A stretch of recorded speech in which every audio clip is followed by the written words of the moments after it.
దేవుని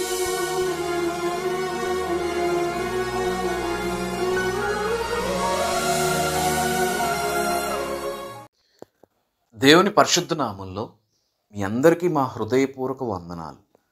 ఈరోజు దేవుని వాగ్దానం,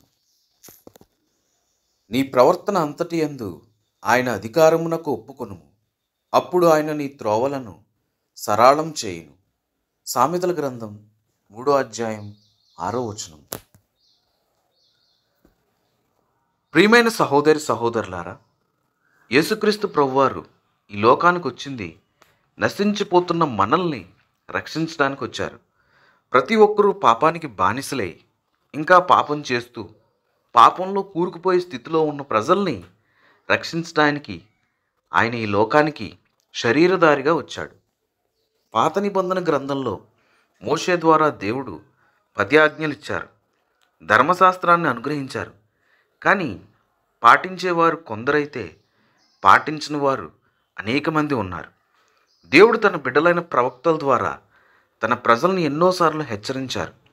వారి మాట వినకపోతే వారిని శిక్షించారు. వారి తప్పు తెలుసుకొని దేవుని దగ్గరికి వస్తే దేవుడు గొప్ప హృదయంతో వారిని ఆదరించారు. కానీ ఇది ఇలా ఒక క్రియలా జరుగుతూ ఉంది. ఒక్కసారి దేవుని దగ్గరకు వచ్చి మన పాపాలు ఒప్పుకుని పాపక్షమాపణ పొందుకున్న తర్వాత మరి పాపం చేయకూడదు. నీవు నిబంధన చేస్తున్నది సాటి మానవునితోనో లేక అధికారితోనో కాదు, నిన్ను సృష్టించిన ప్రభువుతో. ఆయనకు నువ్వు ఇచ్చిన మాట నిలబెట్టుకోవాలంటే ఎటువంటి పరిస్థితులు ఎదురైనా నీ యొక్క నీతిని, విశ్వాసాన్ని, నిరీక్షణని కోల్పోకూడదు. యోబుని పరీక్షించిన దేవుడు అతని శ్రమలకి అనుమతించినప్పుడు తన స్నేహితులు, బంధువులు, చివరికి తన భార్య కూడా యోబుని తప్పుపట్టింది.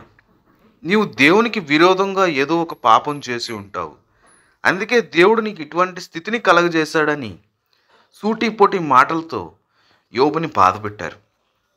అయినా సరే నా ప్రభువు ఇచ్చాను, నా ప్రభువు తీసుకొనేను అన్నాడే కానీ కనీసం నోటి మాట చేతనేను యోబు గారు పాపం చేయలేదు. నేను శోధించబడిన తరువాత సువర్ణము వలె కనబడుదును అని అన్నారు. నా ప్రభు దృష్టికి నేను ఒక సువర్ణము వలె కనబడుదునని ఆయన నిరీక్షించారు.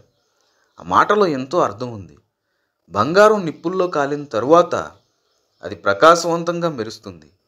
ఈ శ్రమలనే పరీక్ష ముగిసిన తరువాత నా దేవుని దృష్టికి నేను ఒక సువర్ణం వలె కనబడతానని యోబు ఆలోచన చేస్తూ ఉన్నారు. ప్రియ సహోదరులారా, ఇప్పుడున్న పరిస్థితుల్లో ఎంతోమంది దేవునికి ప్రార్థన చేస్తున్నారు. వారి ప్రార్థనకు జవాబు కొద్దిగా ఆలస్యం అవుతుందంటే దేవుణ్ణి ప్రశ్నిస్తూ ఉన్నారు. దేవుడు నా ప్రార్థన వినడం లేదు, నేను ఎన్నిసార్లు ప్రార్థించినా నాకు జవాబు రావడం లేదు అని అంటారు. మీరు యోబుని గమనించినట్లయితే అతడు ఏ తప్పు చేయలేదు. అయినా తనకున్న ఆస్తి, పిల్లలు అన్నీ పోయినా దేవుణ్ణి ఏనాడు నాకెందుకు ఇలా చేశావని అడగలేదు. పరీక్షించబడ్డాడు. దేవుని దృష్టికి ఎల్లప్పుడూ నీతిమంతుడుగా ఎంచబడ్డాడు. తాను పోగొట్టుకున్న దానికంటే రెండంతల ప్రభువు మళ్ళీ యోబుకు తిరిగిచ్చాడు. మీరు కూడా గొప్ప విశ్వాసాన్ని దేవుని పట్ల కలిగి ఉండాలి. మొదట మీకు కష్టాలు వచ్చినా, ఇబ్బందులు ఎదురైనా దేవుని మీద మీకున్న విశ్వాసాన్ని, నమ్మకాన్ని ఎప్పుడూ పోగొట్టుకోకూడదు. ఆయన దృష్టికి నీవు ఎన్నోసార్లు పాపం చేశావు. నీ యొక్క పాపాన్ని తొలగించుకున్నావా? ఒక్కసారి గమనించుకోండి. నీ హృదయం శుద్ధిగా ఉంటేనే కదా ఆయన నీ హృదయంలోకి వచ్చేది. నీ దేహమే దేవుని ఆలయం.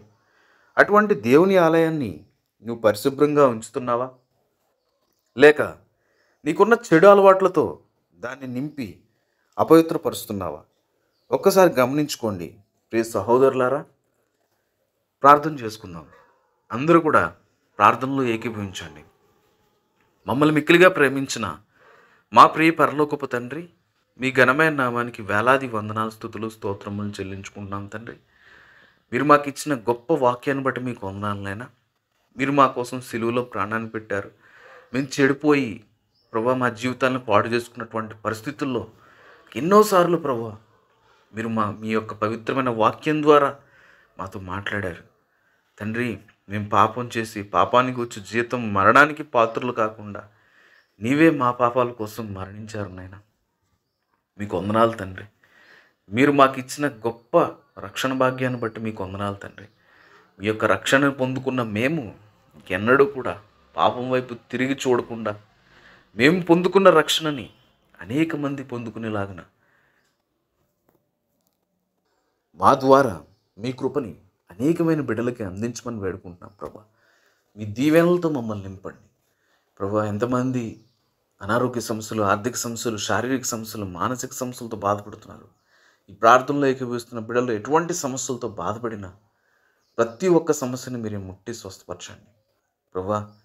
యోబుకున్న నిరీక్షణ, యోబుకున్నటువంటి విశ్వాసాన్ని మాకు కలగజేయండి ప్రభా.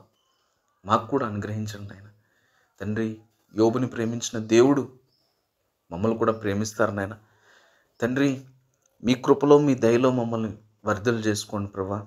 ఎల్లప్పుడూ కూడా మీ ప్రేమకు మేము పాత్రులయ్యే ధన్యతని మా అందరికీ ప్రసాదించండి. మేము చేసిన పొరపాట్లని, మేము చేసిన పాపములను మన్నించండి ప్రభా.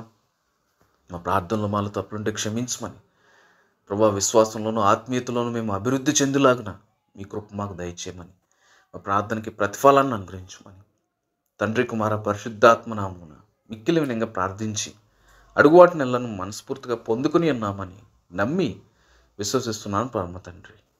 ఆమెన్. దేవుడు తన పరిశుద్ధ వాక్యాన్ని దీవించి ఆశీర్వదించును గాక. ఆమెన్.